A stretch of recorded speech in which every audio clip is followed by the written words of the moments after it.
the things that I want to spend some time on today, which we've been spending time on in the month of November, is giving back and thinking about recognition.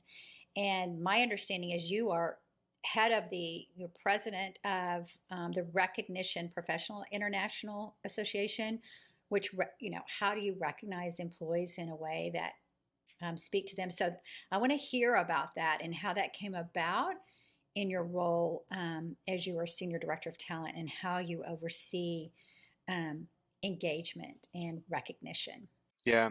Yeah. So I feel very fortunate to have found Recognition Professionals International, joined the board 5 years ago, and I'm privileged and honored to be the president in the 2022 calendar year. Great organization that really has put me at the table with other experts in the industry and has taught me so much, whether it's our 7 best practices or our certified recognition professional education, all great tools and resources that have fueled me as a leader in a different type of way. How I bring that back. You actually started by saying giving back and recognition, and I don't know if purposefully we have actually tied those incredibly closely together at Spirit. And so I don't view recognition as just a two-way interaction between a person and another person providing appreciation. I think as we've looked, especially at Spirit, about how we create value for our team members and engagement for our team members, we've looked at it in the most integrated way possible, and really look at it at both our team members and the communities we serve, because we know that more and more for people entering the workforce and for those entering the workforce, that part of feeling recognized, getting that, having that impact, is also giving back. And so we've done a lot of recognition in the space of giving back to our communities, and then also making sure that we weave that back through, and focus on the peer to peer, the leader to team member recognition through those more traditional mechanisms as well. Did y'all have a recognition program when you started there, or did you help create it, or how's it evolved? Yeah, so we have some day-to-day recognition that we've been really working to advance, and so our culmination of recognition is each year we have a black and yellow ball, and so we love our black and yellow here at Spirit, and what I've found with recognition is it needs to speak to your brand, it needs to speak to your company. I think so many times we try to get these off-the-shelf programs out there, and what I've seen in my experience is the more you can hone that to who you are as a company, the better it creates impact. That's one of the connection points. The second connection point is make sure you're connecting it back to what's most important to drive behavior as a company. I think we sometimes, or people out there, will think of recognition as a nice to have. I view recognition as a performance driver.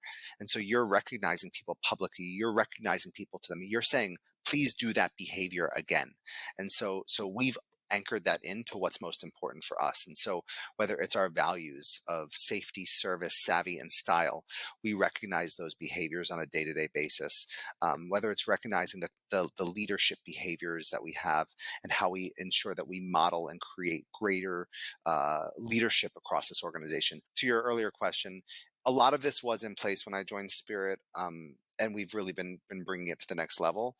And then during some of my time in my previous roles, I've helped to develop recognition strategies from the ground up with nothing in place. So let's talk for a moment, David, about in your role as president of RPI, Recognition Professional International. What are you seeing outside of your company, but in the other companies? What's working, what's not working right now in this new workplace? Yeah. But so, the what's working, what's not working is such an interesting topic within recognition and broader than recognition, because the world is changing, and we all have the seismic shift that COVID created, and the work world and the professional world we're in today wasn't here a few years ago, or it's accelerating the pace of change. And so what we're seeing in the industry is, how do we recognize, how do we appreciate, how do we create greater stickiness of team members in this hybrid virtual world. I work closely with Gallup on a lot of things, and they had recent research that showed at the beginning of pandemic, for the first time, engagement levels across the United States were actually on the increase. But that being said, the other thing that was on the increase was stress in personal lives and in the workplace. And so what you've now seen from that is it came to a point where the anxiety, the stress, all those triggers that have been initiated have collided with engagement, and engagement for the first time in decades is on the decline across the US workforce. And so what is the role that recognition plays in that? And how do we now evolve and combat that to drive greater connection to the workforce? And I think recognition plays an important role. So as an RPI organization, we're really starting to talk to our best practice winners and those to see what are those secret sauce elements that are creating those moments in organizations. And where we're seeing it happen is those that can pivot and evolve quickly. And so I talked about the black and yellow ball a second ago for Spirit. That is an in-person event. The organizations that are doing it best have learned how to transition and still maybe have those in-person moment that matters, but also have hybrid moment that matters and create that connection to recognize team members throughout their journey, no matter where they sit in the country, in the world, at their home. It's been the key theme that we've seen as the most impactful. That's amazing. And where do you think, as we went into, I call it the pandemic flux, we've heard that. That's what this stress is, and coming out of that. And now everybody's kind of settling in, and there's a whole new environment in the workplace.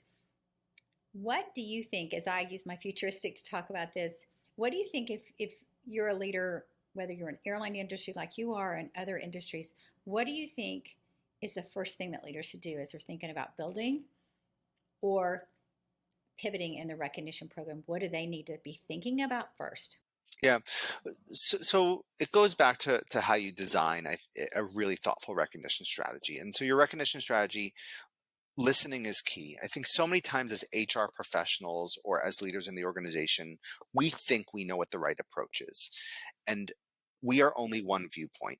And so listening to the executive and the leadership team about what they believe are the most important performance drivers of the organization, listening to your team members about what are those cultural icons and those cultural moments that are sticky that will bring others along.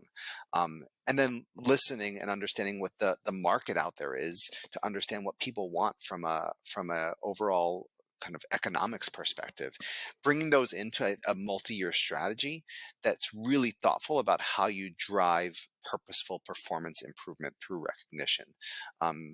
Listening, though, to me is the key to all of this. I'm on a bit of a passion point right now about rethinking how we approach work, I call it almost creating that consumer experience for our team members. And I think this transitions into recognition as well. As consumers, we go out into the workforce and we want things, or out into the world, and we want things served to us as a consumer how we want them, and we expect that. There's been game changers like Amazon in the world and others that have now served us up a personalized experience.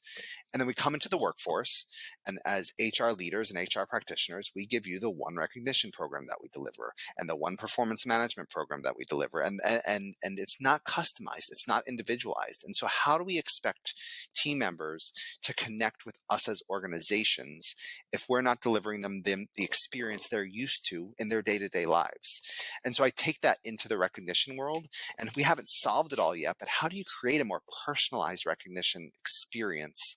How do you create a more personalized work experience that really does start to get at the components that people need, their individual needs? And I do think that in the end, then we'll deliver upon greater retention, greater engagement, and greater outcomes for the business.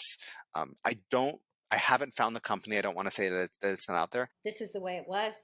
You can't have just, oh, here's our cookie cutter performance appraisal. Here's our cookie cutter recognition program. But no, here's David, and he's a communicator, and he's going to like to talk about what he just experienced, and he's going to want to include everybody. And so I think starting with strengths is a great tactic. As you think about that, my ideation is going there, but knowing the employee and knowing their particular strengths, and then how to build it for them based on that.